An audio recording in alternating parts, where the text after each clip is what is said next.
Motare tuttare ture soha. Lojo sambo pagyo trashi pa tuche tempe trinleyo. Pege drolo zambe zebra.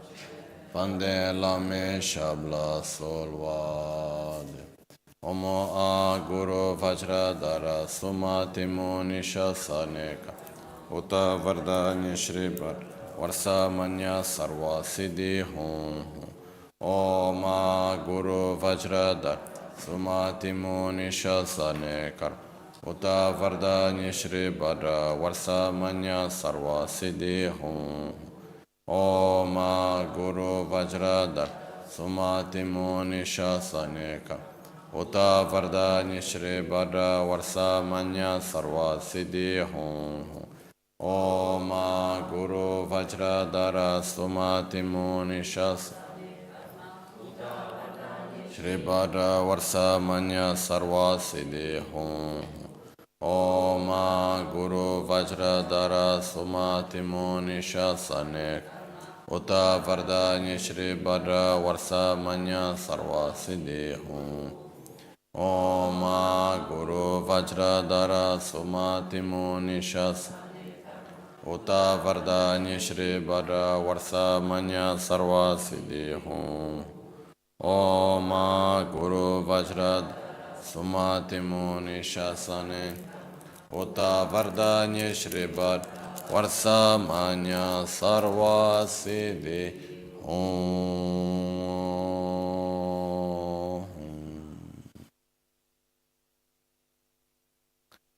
Alden Sawe Lama Rinpoche Dagi Ninkar Pede Tenshula Kadrin Chemba Gone Chesonte Koson Toge Ngodro Sedoso.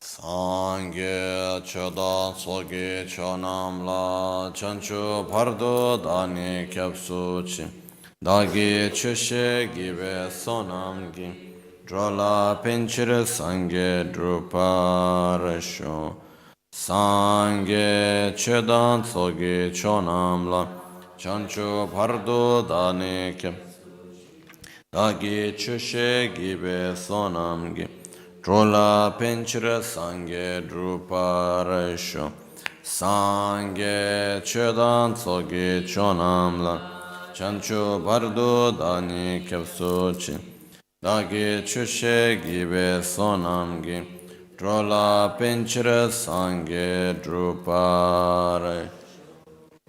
In the Buddha, Dharma and Sangha, I take refuge until enlightenment. Through the practice of generosity and the other perfections, may I attain Buddhahood for the benefit of all sentient beings. Nel Buddha, nel Dharma e nel Sangha prendo rifugio fino all'illuminazione. Con la pratica della generosità e delle altre perfezioni, possa io ottenere lo stato di Buddha per il beneficio di tutti gli esseri senzienti.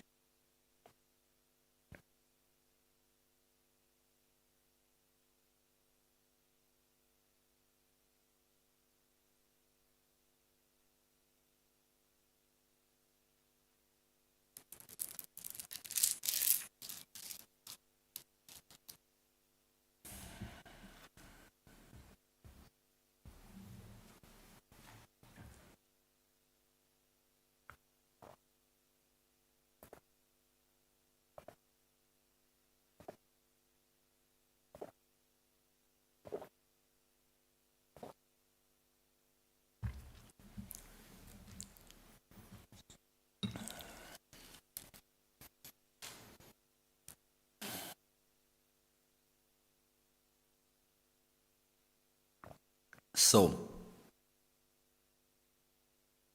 Tara, the liberator, is also known as the liberator of our fears.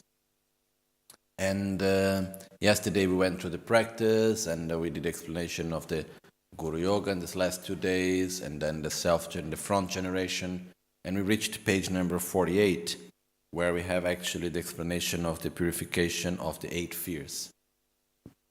So, just briefly, we need first to understand what we mean by fear, because here in this context it's a bit different of what normally we understand by fear. So, first of all, fear is this strong emotion through which we want to avoid suffering. So basically there is some sort of suffering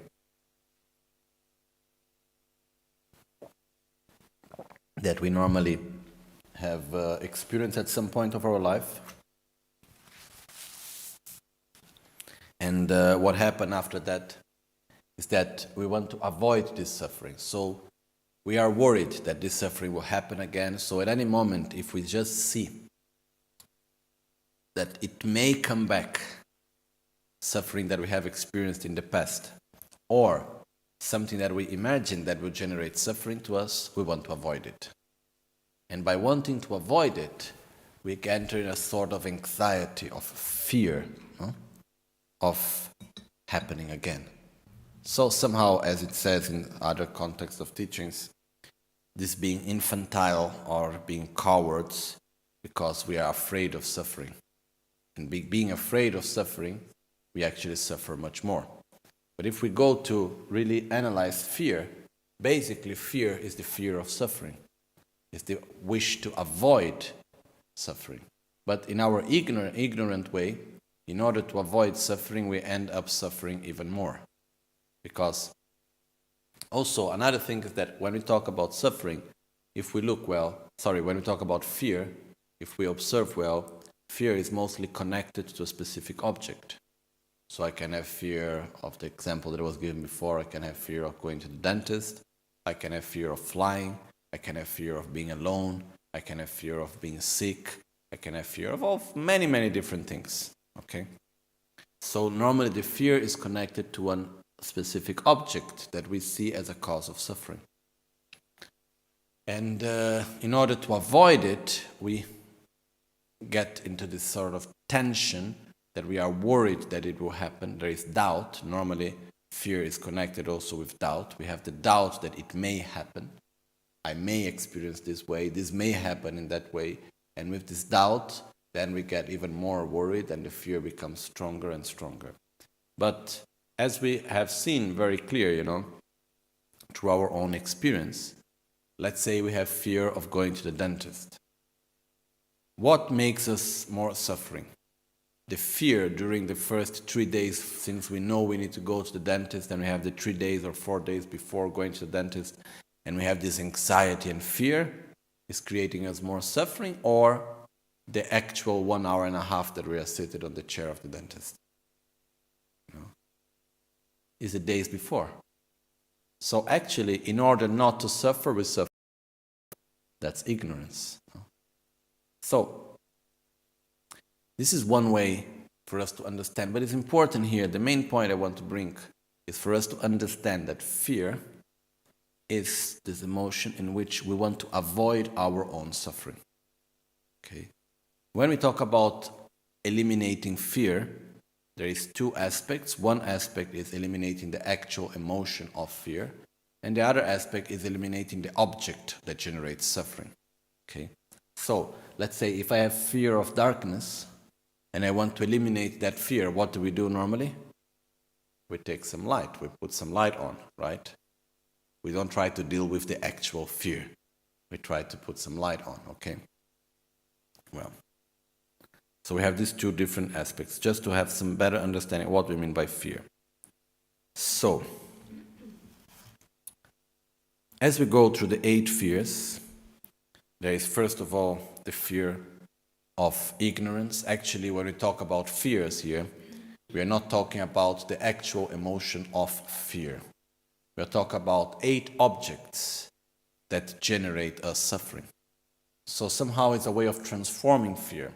Because when we have fear of something that is not a real cause of suffering, it generates more suffering to have fear of it. When we have, let's say, fear, when we want to avoid something that is the real cause of suffering, then it's actually eliminating our own suffering. So, here, we need to generate this so-called fear. We need to generate this wish to abandon, to avoid what is really generating us suffering, which are 8 points. First one is use the example of the wild elephant of ignorance. So it's said that the wild elephant, an angry wild elephant, is one of the most dangerous animals that we can be in front of. I remember once I was in a park and there was a ranger and I was talking to him, and then I asked, okay, what's the most dangerous situation you can get in this park, in the forest? And he said, oh, it's to be in front of a wild, angry elephant. This is the worst that you can get. He was saying it's worse than a tiger, it's worse than all the rest. It's really, if you get in front of a wild, angry elephant, that's really dangerous. In our mind of ignorance, it's similar like a wild elephant going everywhere. There is no control. It's said that a wild elephant has no control at all. Like he was explaining, when an elephant gets really angry, he's able to take away the chains, he's able to destroy everything around him. So it's really something that they need to be very careful in this way. So similar to that, our ignorance can destroy everything. Our ignorance can make us do the most crazy things and the most stupid things and can take away the best opportunities we may have. So the first thing that we should have fear of, let's say, is our own ignorance. So we ask Arya Tara, please, to pacify the wild elephant of our own ignorance. We must fear ignorance, which is sense, I don't want to let myself be taken by my own ignorance, because that's too dangerous. Second, we have the demons of doubt. When we talk about the fear of demons, it's like the fears of spirits. It's something that is there, but is not there. You know, we create a lot of fear out of something that really doesn't exist in the same way as we see it. There is this story. With this, I don't want to say that spirits and so on don't exist, but very often it's much more the part of the creation of our own mind of fear than the actual fact of the spirits. So there is this story, which I don't remember very well in details, but there was this practitioner of Chöd. And Chöd is this practice to eliminate selfishness and eliminate our ego that is practiced with this drum. And originally it was practiced also in the cemeteries at night, and you call the spirits. So there was this practitioner, and he had a dagger that he needs to put on the ground. So he put his dagger on the ground, he starts doing the practice, calling the spirits, and at a certain point he sees something, and he thinks it's a spirit, and then he gets afraid of it, and he tries to escape. And when he tries to move, he cannot move. He feels like he's being taken, held by someone, he's being held by someone. So based on that, he's tried to escape and he's being held. So he gets so afraid that he faints out of fear. When he wakes up in the morning, he looks, and there was his clothes that was stabbed by his own dagger. So he was trying to escape, and actually it was his own dagger that was keeping him there. So basically what happened, this is one example of the fear of doubts, or the fears that we can get of demons, of spirits. In the sense that, yes, there are spirits, I don't want to say that they don't exist, but very often it's something that it's between an actual experience and also our own doubts that we create. Oh, is it like this? And then people, can get into a situation where really we doubt everything. Then everything becomes a cause because of the spirit. And things are not exactly like that, We may get a sickness, it's not necessarily because of a spirit. There is thousands of other causes. And we don't need to be afraid of spirits, generally speaking, basically because no one, it doesn't matter, a human being, an animal, and a spirit, it doesn't matter who, can make us to experience what we actually have not created the causes to experience.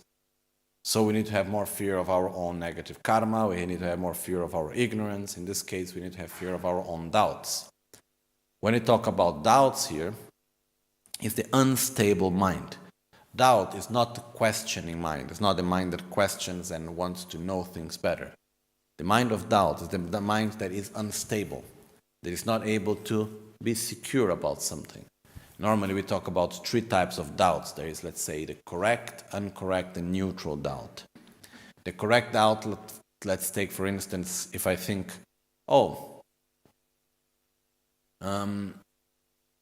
by making a violent action, will it bring a negative result? I don't think so. I'm not sure, but I don't think so. So in the moment I have doubt if the negative action will bring a negative result or not, a violent action will bring a negative result or not, and I think, most probably not, this is a wrong negative doubt, because I'm going more near to the wrong answer. If I have the doubt and I say, by doing a violent action, will it bring a negative result? I think actually yes. So I am more near to the correct answer. So this is a positive doubt somehow. And if I ask myself, I don't know really, by having a violent action, will it bring a negative result? I have no idea. I'm neutral. This is a neutral doubt. When we talk about doubt, it's the inability to be certain about something, especially related to our own spiritual path. The doubt is said to be the greatest enemy of Tantra.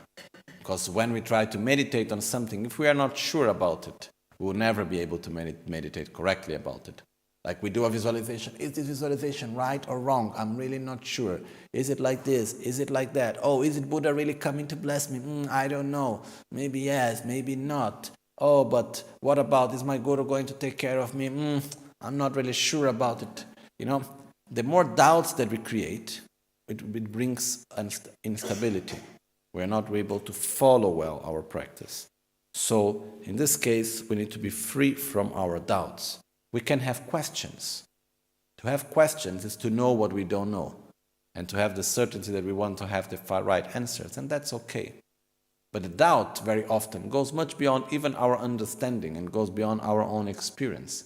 Sometimes we already had experience about something and we're still doubting it. Sometimes we understood something and we are still doubting it. So, this mind of instability, that's what we represent here, the demons of doubt. So we ask Tara to pacify it. The third form of fear is the fear of wrong views, which is compared to the thief. Wrong views are basically certainties that are wrong. For example, to be certain that the law of karma doesn't exist. To be certain that death is just the end of everything. To be certain that a violent action will not necessarily bring a negative result. It all depends on what happens in the moment. If I do something very violent to someone and nobody catches me, nobody harms me from that, there is no problem. There are many ways, many levels of wrong views. Ultimately, selfishness itself is a wrong view. Okay? So, the wrong views, they steal away the opportunities that we have in this life. So, we have a very precious opportunity of this life. If we live our life with wrong views, simply we will lose the precious opportunities we have.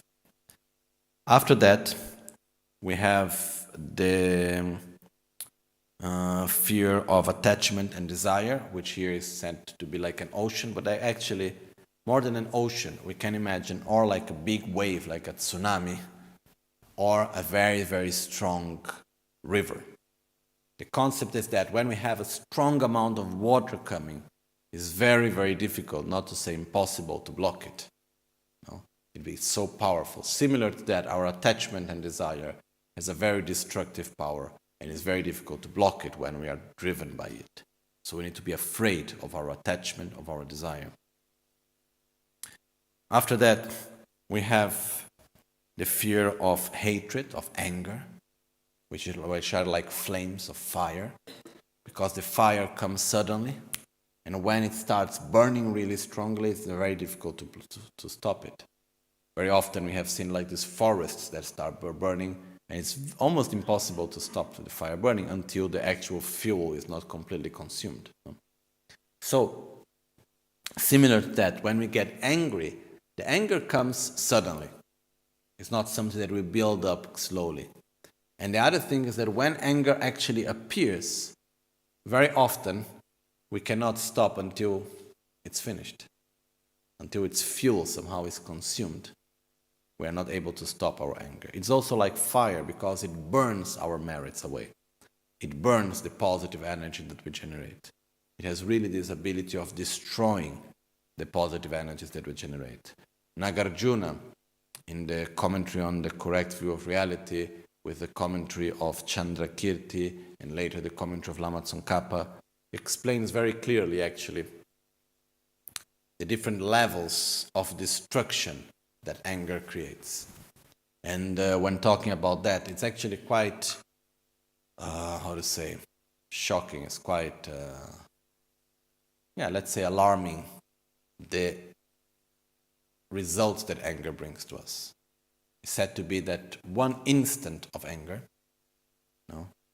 if we have one instant of anger we can have anger towards someone that has a lower development than us, spirituality, the same level or higher.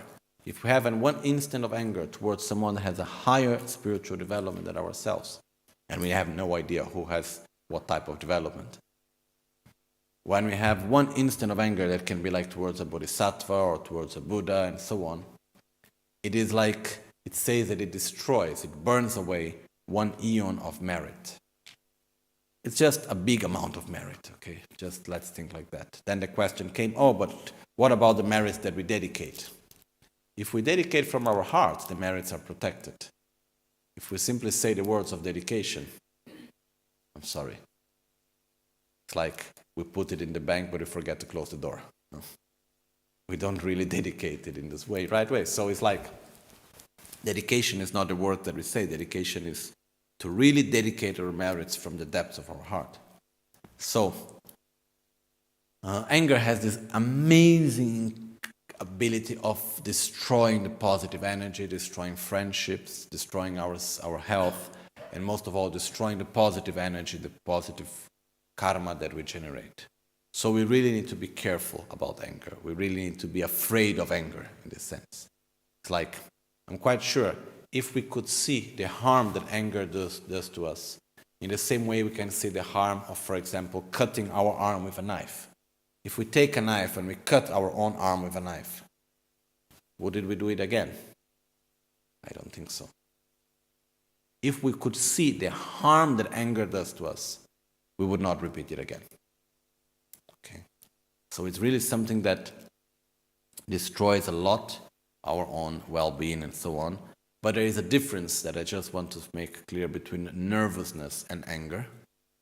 One thing is that when we are nervous, in the sense that maybe we are more sensible because of we're more sensitive because of some sickness or the state of our own body, or we can be tired and so on, and in this moment we have a tendency to be not nice to people and to react a little bit without space, basically, no?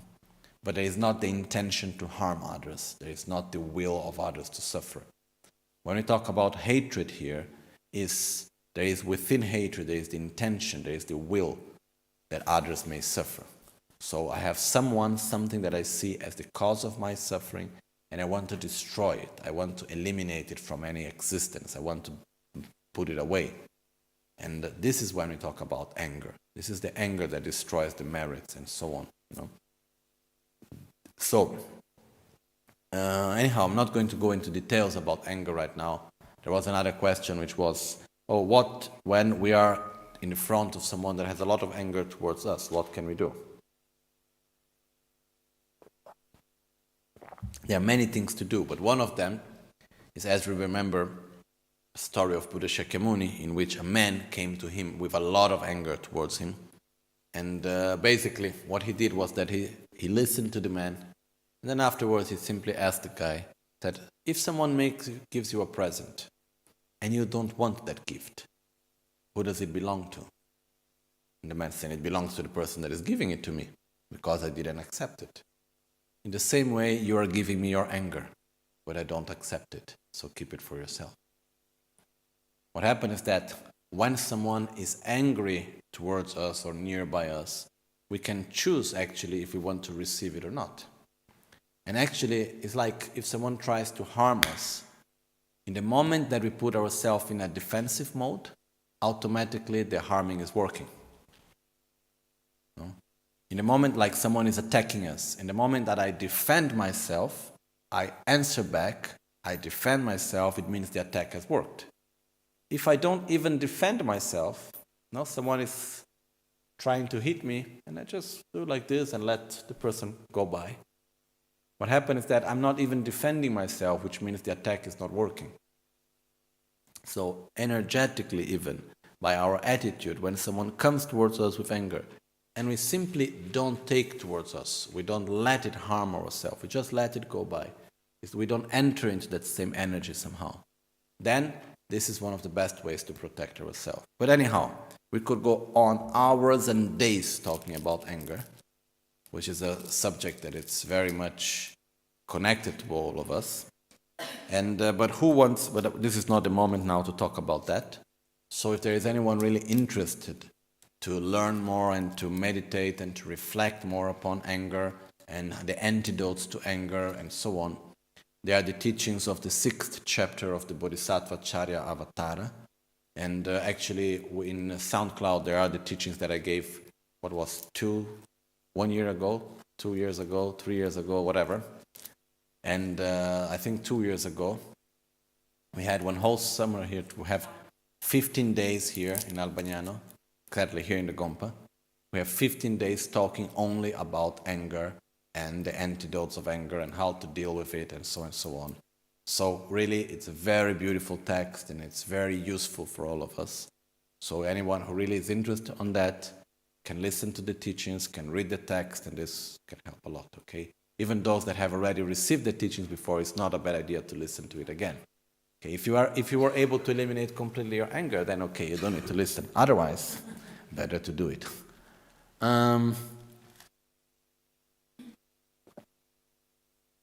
So we request Arya Tara to bless us in order to pacify the flames of our anger.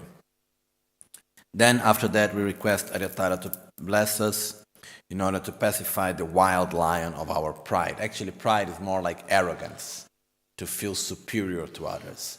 Arrogance is something very negative because it destroys our opportunities. It makes us not to be able to listen to others, to learn from situations, to learn from people. And we also do a lot of negative actions out of that. So we need to be afraid of our own arrogance. Then we have the next one, which is we ask Arya Tara to pacify the prison of our own miserliness. Because when we have miserliness, we are trapped within our own sensation of being poor and not having enough, and we are not able to share with others. Okay, so it's really like being trapped within a prison. Okay, so miserliness is also something that we need to be afraid of somehow. Then we have the last one, which is the snake of envy and jealousy. Okay, the actual word in Tibetan, tratok, means envy. And very often there is confusion done in the translations between the word tratok. It's very often used the word jealousy. Actually, jealousy and envy are very much connected, even though they are different emotions. Envy is the aversion, when we have aversion towards someone, because this someone has something that we wanted to have and we don't have. This is when we have envy. While when we have jealousy, jealousy comes from the fear of losing what we believe to possess. So when we see someone that is a threat for us to lose what we believe to possess, we react with aversion. These are both emotions that are like a snake. They arrive very, let's say, silently, in a subtle way, and then when we last expect, they bite us. And when they bite us, they really have poison. You know, out of jealousy, out of envy, we can destroy friendships, we can destroy relationships, we can destroy so many things.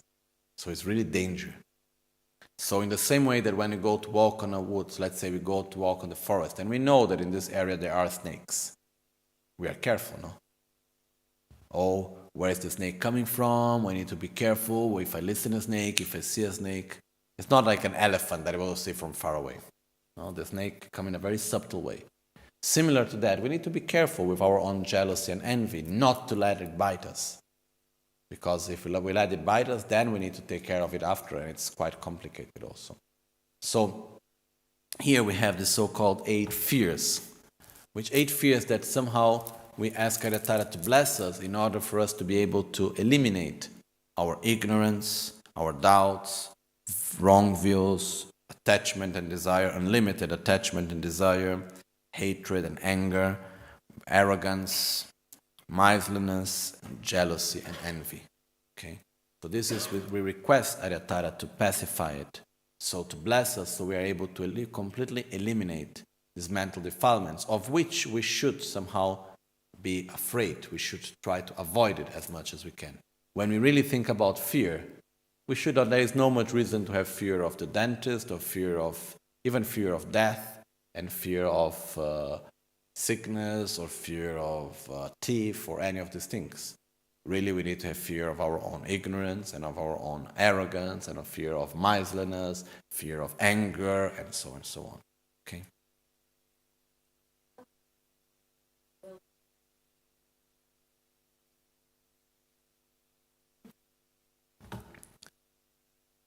Basically, if we look in the beginning, it has, in the first part of the text, it's saying, please Tara, liberate myself and all sentient beings from the 8 fears, the fears of wilderness, wild animals, fire, drowning, weapons, demons, prison, and thieves. Basically, are different examples that are given to the same 8 fears. We are always, whenever we refer to the 8 fears, really, there are different, metaphors can be used. But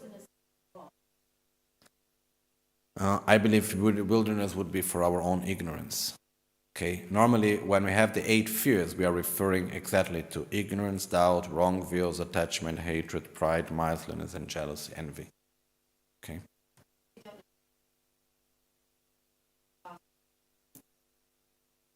Yeah. Anyhow. Okay, so this is when we refer to 8 fears, this is what we refer to. We can use different sort of metaphors, but that's what we really refer to.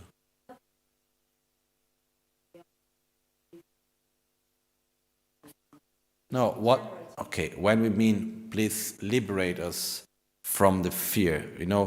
Here, if we look, the text says, please Aryatara, pacify the wild elephant of ignorance. So what we request is similar to the example that I gave before. When we say, if I have fear of darkness, what do I look for? Light. Similar to that, when we say here, please pacify me from the fear of ignorance, actually we are requesting to be eliminated, that fear must be eliminated. Okay? So, the fear is useful in the sense the desire to avoid ignorance is very positive.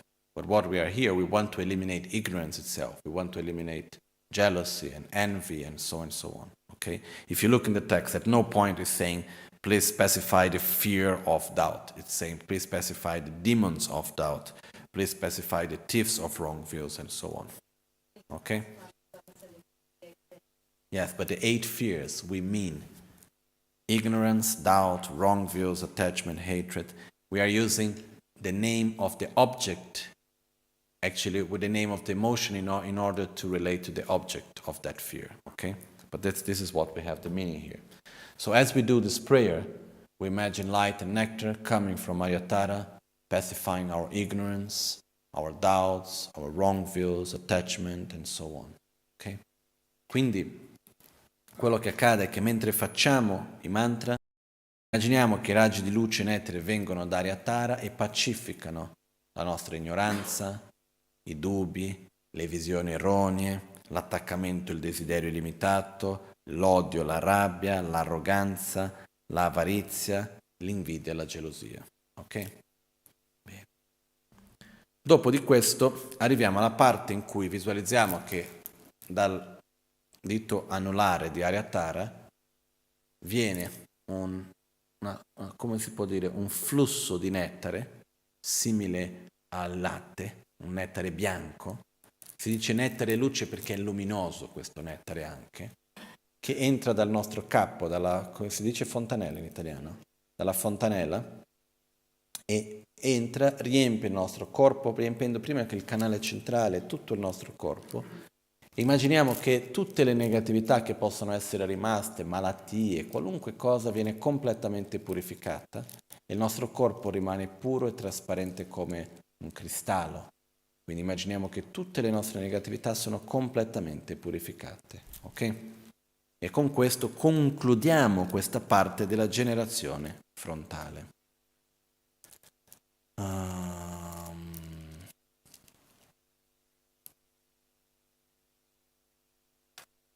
Okay, so after this, we visualize that from the ring finger of Aryatara of her left hand, a flow of nectar, white in color, similar to milk, but also with a glow of light. It comes from the ring finger of Aryatara. It comes to our crown, at the center of, it's called the door of the Brahma, in also one of the names, which is basically, how to say in English, the fontanella, the center of our head. It enters through it, it fills our central channel and the whole of our body. And as it fills our body, it becomes completely pure. So we are completely pacified and purified from all defilements, conflicts, negativities, sicknesses, and so on. And our body becomes as pure as crystal. Okay? So as we do this visualization, we recite the mantra of 100 syllables, which is Padma Sattva. Okay? And as we recite this mantra, we do this visualization, and with this way, we conclude the part of the frontal generation. Bene.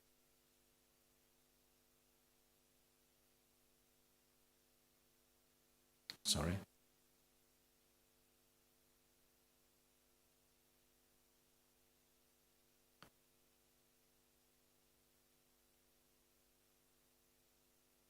Yeah, there is one of the visualizations is that Aryatara has the right foot is stretched, so that we put the foot on her foot, and then we put her head on her foot, and from there also comes the nectar. This moment of the practice, the explanation is specifically related from the ring finger. No? But this is also a visualization that is possible to do. Okay. We get now to the part of the practice, which is the self-generation.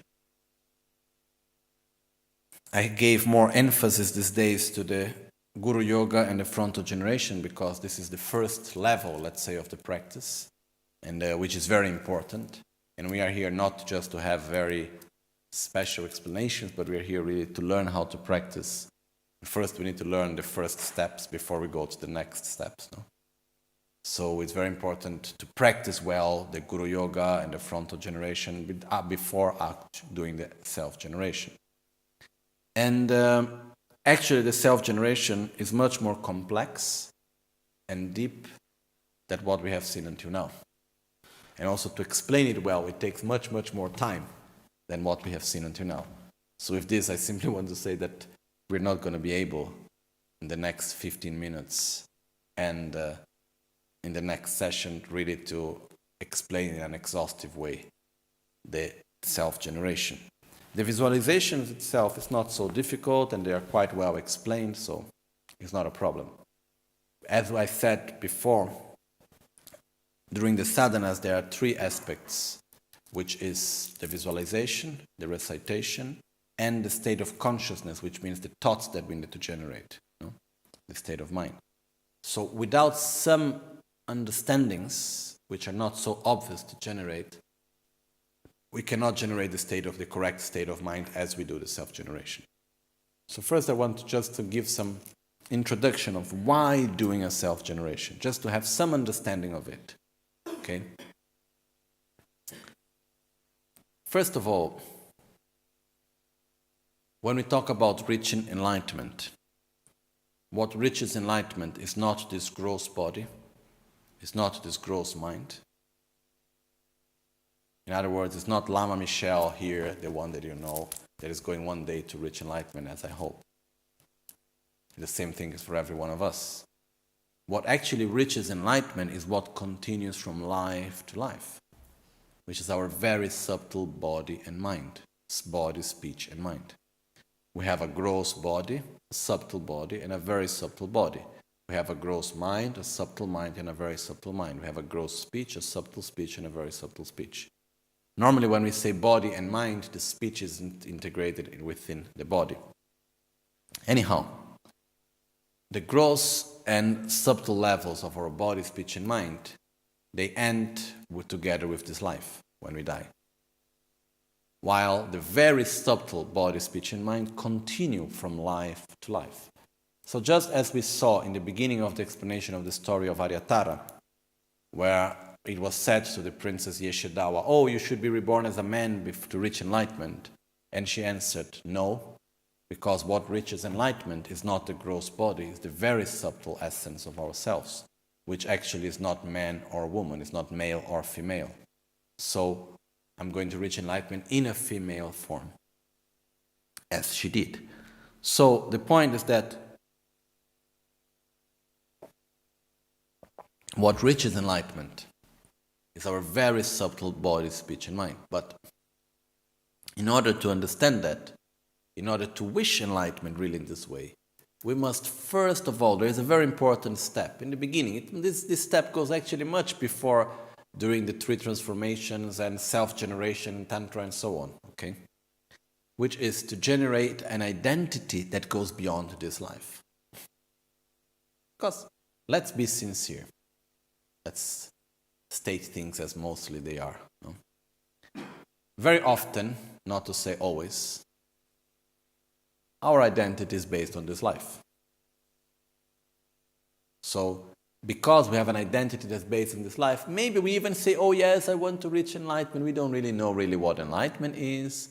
We don't really care much about it, but because we call ourselves Buddhists, somehow we came to become Buddhists.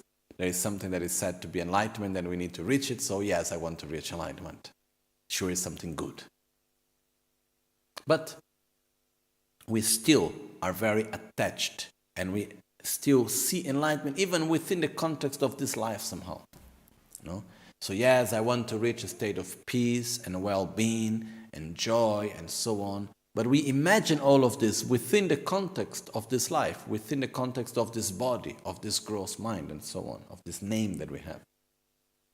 So actually, until the moment we are not able to transcend this identity that is based only on this life, we will continue to suffer a bit for the stupid problems of this daily life. Because this person said this, that person said that, this is in a way how I didn't want to be, that thing that I wanted didn't happen, and here and this, all that we know. We are trapped within these things until we are not able to overcome, to transcend this strong attachment that we have to identity that is based only on this life. And really, it's difficult for us to have a clear view and a clear wish to reach enlightenment once we are not able to go beyond the concept of only this life. Okay? This is not something obvious that we do from one day to the other. And the self-generation, the whole part, the beginning of the self-generation, is actually helping us to generate this deeper identity. So this is one of the benefits of it. Okay? So, when we do the self-generation as a deity, the first step that we do is actually meditating on emptiness, that we will talk later about it. And then we need to eliminate this very gross identity that we have of this life, because what is being generated as the deity is not me here, Lama Michel, I am Aryatara. No? So I go there, I imagine myself as Aryatara, very nice, beautiful, and so on. This is more like carnival. It's like myself dressing up as Tara. It's not working in this way. Because it's not me that I see myself as Tara. No, I am Tara. There's a big difference to see myself as Tara and to be Tara. To see myself as Tara, I still have my ordinary appearance. I still see myself with an ordinary identity based only on this life. When I am Tara, first I need to go beyond this identity and then I become Tara, really. There's a big difference. The practice is not supposed for me just to visualize myself as Tara, and then what happens is that I am beautiful, so I visualize myself as a beautiful woman, green in color, so nice, and so on. It's not that. I must be Tara. And in order for me to be Tara, to become Tara, first I need to die. Because I cannot become Tara with this gross identity of this body that I have right now. First I need to eliminate it. And the way to eliminate this gross identity of ours, this ordinary appearance and identity of ours, is by dying. But sure, we are not talking here about making a mass suicide together, okay? What we are talking about is simulating the process of death. We imagine the process of death. This helps us to prepare ourselves for our own death. But most of all, we use the concept and the process of death as a method, as a way, as a tool to eliminate this gross identity of ours. And as we simulate the process of death, it is extremely nice, actually. At least I like it very much. Because as we simulate the process of death, and we go through the process of death, and we die, we generate so much space. Because our space is completely filled up normally with very stupid things of the daily life. In front of death, do we still worry about the taxes we need to pay? Or about the person that said this, and the other one that said that, and the one that did this, and the other one that didn't do that, and what I do tomorrow, I don't know, and maybe, I have a pimple here, I have this, and because of my hair, and because of my clothes, or because of this, do we worry about any of these things anymore? No. So in front of death, things have a different reality, different importance for us. So much of our space that is normally taken by stupid things of our daily life, actually, we are completely free from this in front of death. So as we meditate, we need to generate space to generate ourselves as Tara. We cannot generate ourselves as Tara worrying about this and that and all these stupid things we do normally. We need to be free from that. We need to go beyond that. We need to create space. So when we go through the process of death, as we simulate it, we get free. My sensation is really like a lot of weight going away. We become more light. We have more space.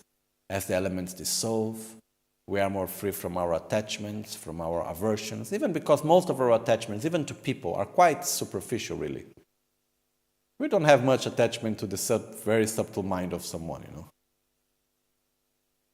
Normally we are attached to a very gross level. Okay? So, as we go through death, we are free from most of our attachments and aversions, problems, so we create space in our mind. And as we go through it, we enter the state which is called clear light, which is the final state of death. And there is nothing more than our very subtle body and mind. And within that state, we generate ourselves as the deity. So I become Tara at that moment. And as we meditate, we should really experience I am Tara in this practice. If we do a different practice, I am Yamantaka, I am Vajrayogini, whatever practice we are doing. In this case, I am Aryatara. And as we do this practice, we are cultivating an identity that goes beyond this life. We are recognizing ourselves beyond death. So we recognize that our true nature is actually much more than what we know in this life. We are generating an identity that is based in the qualities and not in the defects. And Aryatara represents us, Buddha represents all the qualities developed at their maximum potential. So when I become Aryatara, it means I am recognizing my own potential and my own qualities of enlightenment. So this is very important. This is called to bring the result into the path. And the more we do, the more we become like Tara. So it's really generating ourselves strongly to be the deity. It's not like, okay, here I am, and now I'm going to visualize myself as Tara. But half of my mind is thinking about lunch. It's not working in this way. I need to withdraw myself completely. I need to transcend this life. And within that state, I generate myself as the deity. And it's a very powerful method, really.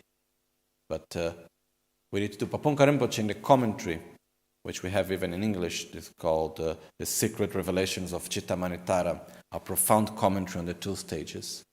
Papunka Rinpoche, I read it a few times in Tibetan, this commentary.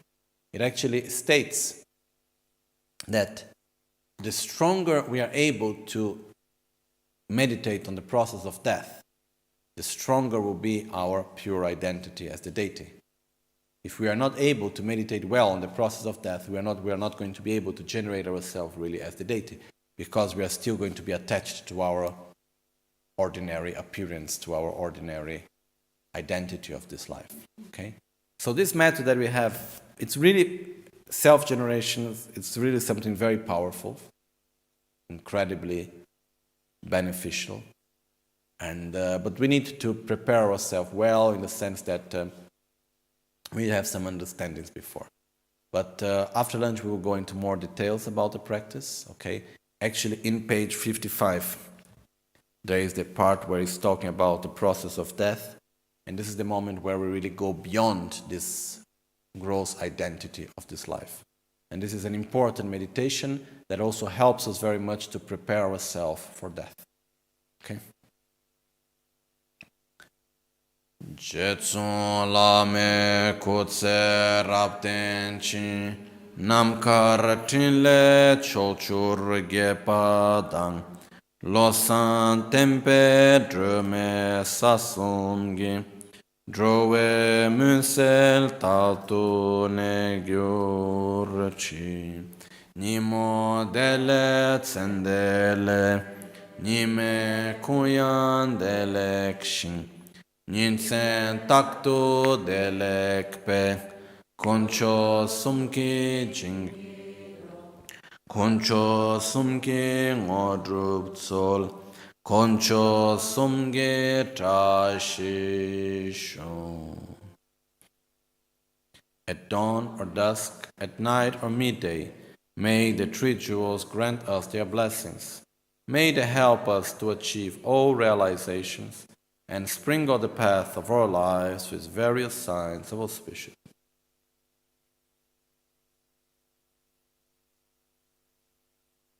Omahum Tembalam Sangye Rinpoche Kyobalam Tamcho Rinpoche Drimbalam Gendu Rinpoche Kyamne Kuncho Sumla Chopabu Korwa ledro tare ma tutarai jigedro ture nawa namledro droma yumla chepabu locho sambo pagyo trashipa tuche tempe tinle pege drolo zambe te parache pande lame shela chepabu.